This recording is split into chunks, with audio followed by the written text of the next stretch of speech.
Here I have Dongfeng Box, and let me show you how to use the welcome feature of driver's seat.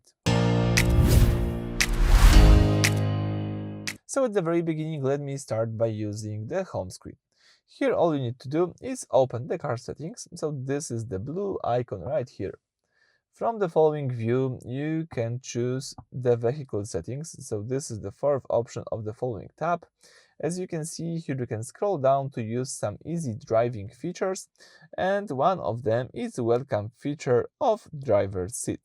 So let me enable this feature just by using this toggle, and when you open the door to get in or out, the seat automatically slides back to give you more room. Once you sit down and start the car, it moves back to your saved driving position. It's all about making entry and exit effortless. So I found this feature really useful.